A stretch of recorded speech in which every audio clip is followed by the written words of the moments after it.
Hello दोस्तों, नमस्कार।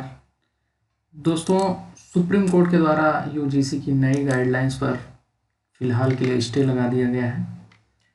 जैसा कि आप लोग जानते होंगे कि बीते दिनों 13 जनवरी 2026 को यूजीसी एक नई गाइडलाइंस के साथ आती है, जिसमें बहुत सारे रूल्स बाध्यकारी होते हैं, जिसको लेकर के एक बड़े वर्ग में बहुत सारा विरोध उत्पन्न होता है। बहुत सारी याचिकाएं दायर की जाती हैं।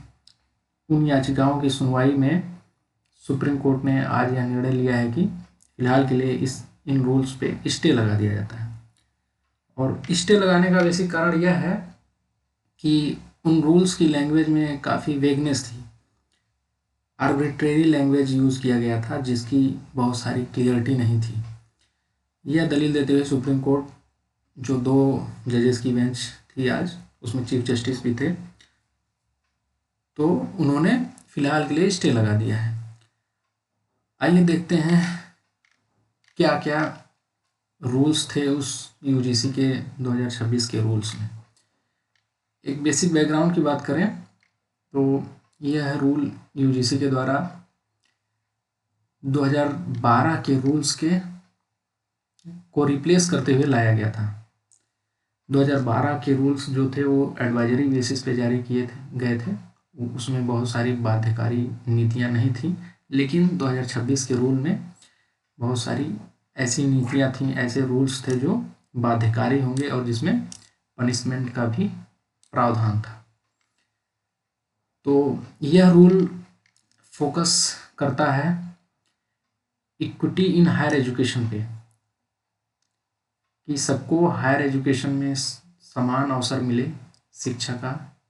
इस नीति के द्वारा यह प्रमोट किया गया था। दूसरा सबसे बड़ा रीजन इसका यह था लाने का कि जो यूनिवर्सिटीज़ में डिस्क्रिमिनेशन होता है उसको प्रिवेंट किया जा सके।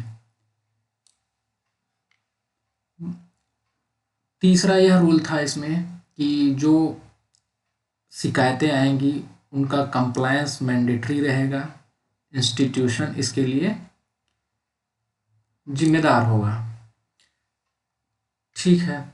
और यह यूनिवर्सिटीज़, जो भी सेंट्रल यूनिवर्सिटीज़ हैं, स्टेट यूनिवर्सिटीज़ हैं, या प्राइवेट यूनिवर्सिटीज़ या कॉलेजेस जो यूनिवर्सिटीज़ से एफिलिएटेड हैं, उन सब के लिए लागू था। ठीक है। तो आइए समझते हैं कि सुप्रीम कोर्ट के डिसीजन के क्या मायने हैं, किस बेसिस पे सुप्रीम कोर्ट ने यह डिसीजन दिया है।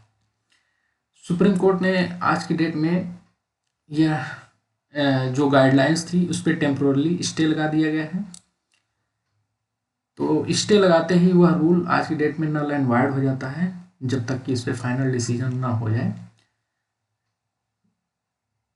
यहाँ पे लिखा हुआ है कि implementation of the UGC rules 2026 will be halted. ठीक है। यह एक स्टे मात्र है, फाइनल जजमेंट नहीं है। फाइनल जजमेंट आना भी बाकी है। सुप्रीम कोर्ट ने एक दूसरी डेट दी है, उसका जिक्र भी आगे करेंगे। तो कोर्ट ने इस पे स्टे क्यों लगाया है? क्योंकि इसमें रूल्स में क्लैरिटी नहीं थी, वेग लैंग्वेज लगा। सुप्रीम कोर्ट के जजेस को, चीफ जस्टिस जिसमें शामिल थे, उनको रूल्स में क्लैरिटी नहीं दिखी। उसकी वैलिडिटी की एग्जामिनेशन करने के लिए, प्रॉपर ड्राफ्ट तैयार करने के लिए यूजीसी और सेंट्रल गवर्नमेंट को नोटिस भेजा गया है। यह जो डिसीजन है स्टे करने का, यह प्राइमरी डिसीजन है। जो याचिकाएं दायर की गई थी उसकी हेयरिंग के दौरान यह डिसीजन दिया गया है। ठीक है। स्टे करने का रीज़न हमने बताया कि लैंग्वेज, जो रूल्स एंड रेगुलेशन आया था उसमें लैंग्वेज काफ़ी वेग पाया गया, क्लियर कट लैंग्वेज नहीं था। और जो डिफिनीशंस थी, बहुत सारी डिफिनीशंस तो यूजीसी की गाइडलाइंस में दिया गया था, बट सुप्रीम कोर्ट को ऐसा नहीं प्रतीत हुआ कि यह डिफिनीशंस पर्याप्त हैं क्लियरिटी के लिए, तो इसके बेसिस पे स्टे लगाया गया है। और सुप्रीम कोर्ट को ये भी लगा कि ये जो रूल्स हैं इसके मिसयूज होने के चांसेस ज़्यादा हैं और लोग इसका मिस इंटरप्रिटेशन ज़्यादा करेंगे, तो मिसयूज होने के चांसेस ज़्यादा हैं। और यही पॉइंट को लेकर के बहुत बड़ा विरोध देश में देखने को मिला। ठीक है। सुप्रीम कोर्ट ने यह भी निर्देश दिया है यूजीसी को और सेंट्रल गवर्नमेंट को कि जो रूल्स एंड रेगुलेशन बनाए जाएं उसमें प्रॉपर प्रिसाइज तरीके से बनाए जाएं और प्रॉपर ड्राफ्टिंग करके बनाया जाए। काफ़ी ध्यान देने की ज़रूरत है, एक्सपर्टीज़ की ज़रूरत है, ऐसे वेग लैंग्वेज नहीं होने चाहिए।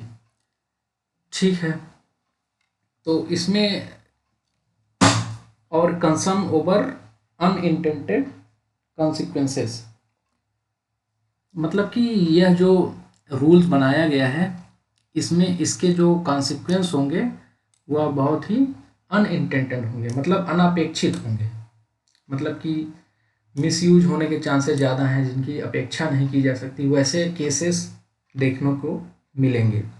जिस रूल्स को हम डिस्क्रिमिनेशन को ख़त्म करने के लिए लेके आ रहे हैं, यह रूल्स आने पे शायद डिस्क्रिमिनेशन और बढ़ जाए, लोगों में जो सवर्ण जाति के लोग हैं उनमें डर का माहौल उत्पन्न हो जाए, तो इसके कॉन्सिक्वेंस अनइंटेंडेड होंगे। ठीक है, ये रीजन था स्टे लगाने का सुप्रीम कोर्ट के द्वारा। ठीक है, आज की डेट में करंट लीगल पोजीशन क्या है? यूजीसी 2026 का रूल अभी के लिए इन्फोर्सेबल नहीं रहेगा, क्योंकि जैसे ही सुप्रीम कोर्ट के द्वारा स्टे लगा दिया गया तो वह केस नल एंड वाइड हो गया, फिलहाल अगली सुनवाई तक। ठीक है, इसके एवज में अभी कौन सा रूल वैलिड रहेगा? रूल्स तो है ही यूजीसी रेगुलेशन का, एंटी डिस्क्रिमिनेशन लॉ 2012 वाला, वही अभी कंटिन्यू रहेगा, उसी के दौरान कार्रवाई और सुनवाई होगी।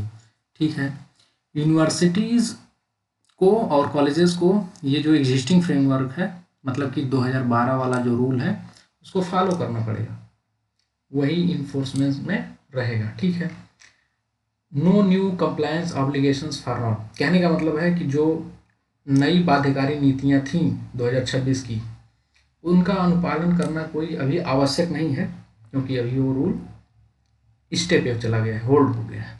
ठीक है, अब इस स्टे का इम्पैक्ट क्या होगा?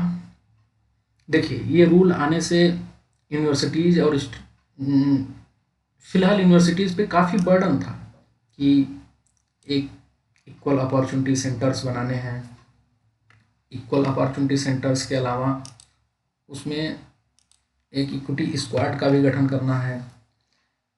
इक्विटी स्क्वाड के अलावा एक इक्विटी सेंटर्स बनाना है जिसमें 10 सदस्य नियुक्त करना है। तो 10 सदस्यों में से 5 ऐसे सदस्य होंगे जो किसी जाति विशेष के होंगे, जैसे SC, ST, OBC, फीमेल या EWS के होंगे। बाकी 10 मेंबर्स में से जो 5 मेंबर बच रहे हैं वो किसी भी कैटेगरी के हो सकते हैं। ठीक है, तो ये सब निर्धारित करना, तो काफ़ी वर्कलोड था यूनिवर्सिटीज़ को लेकर के, इस रूल को लेकर के यूनिवर्सिटीज़ में काफ़ी वर्कलोड बढ़ जाता। तो फिलहाल अभी के लिए टेम्पोरली रिलीफ मिल गया है यूनिवर्सिटीज़ को। ठीक है, अब जब जैसा कि इसके इम्प्लीमेंटेशन को होल्ड पर रख दिया गया है, तो टेम्पररी एक रिलीफ मिला है यूनिवर्सिटीज़ को और स्टूडेंट को भी, जो इस बात को लेकर चिंतित थे कि उनके साथ गलत हो जाएगा, जैसा कि सवर्ण जात के लोग। ठीक है, अब सुप्रीम कोर्ट ने आदेश दिया है कि यूजीसी एंड सेंट्रल गवर्नमेंट को एक नया ड्राफ्ट तैयार करना पड़ेगा, वेग लैंग्वेज नहीं यूज करनी रहेगी उसमें। अब आगे की सुनवाई में सेंट्रल गवर्नमेंट और यूजीसी इस पर रिस्पॉन्ड करेंगे, देखना होगा कि क्या होता है। ठीक है, legal scrutiny of education regulation increased, इसका इम्पैक्ट ये भी होगा कि जो एजुकेशन में स्क्रूटनी वगैरह होगी, अब उसका रेगुलेशन बढ़ जाएगा, मतलब कि प्रॉपर लीगल स्क्रूटनी होगी, प्रॉपर तरीके से ध्यान दिया जाएगा, यह एक इम्पैक्ट पड़ेगा। ठीक है, अब देखते हैं आगे क्या होता है। अब आज की डेट की सुनवाई के बाद, जैसा कि सुप्रीम कोर्ट ने गाइडलाइंस पर होल्ड स्टे लगा दिया है, तो उस अगली सुनवाई की डेट उन्होंने 19 मार्च को रखी है। 19 मार्च 2026 को अगली सुनवाई की डेट है। ठीक है, अब गवर्नमेंट एंड यूजीसी को अगली डेट पर क्लैरिफिकेशन सबमिट करना होगा। अगर उनको लगता है कि ये रूल सत्य है, मतलब अच्छा है, हितकारी है, डिस्क्रिमिनेशन को ख़त्म करेगा, इक्वल अपॉर्चुनिटीज़ को देगा, सभी के लिए समान अवसर प्रदान करेगा, तो उसकी क्लैरिटी दें, उसके जवाब में अपना पक्ष रखेंगे, ये अगली सुनवाई में डिसाइड होगा। अब कोर्ट बेसिकली इस स्टे को आगे भी बढ़ा सकता है, मॉडिफाई भी कर सकता है, मतलब इस रेगुलेशंस, रूल्स एंड रेगुलेशंस को या तो कंटिन्यू कर सकता है, या उसमें मॉडिफिकेशन करने के लिए बोल सकता है, या फिर अगली डेट दे सकता है सुनवाई के लिए, स्टे को और आगे बढ़ा सकता है। ठीक है, अब यह देखना होगा कि जो भी निर्णय आएगा इस रूल्स को ले करके, वह हमारे एजुकेशन पॉलिसी का फ्यूचर डिसाइड करेगा। ठीक है, ये हो गई बातें, आगे क्या होगा।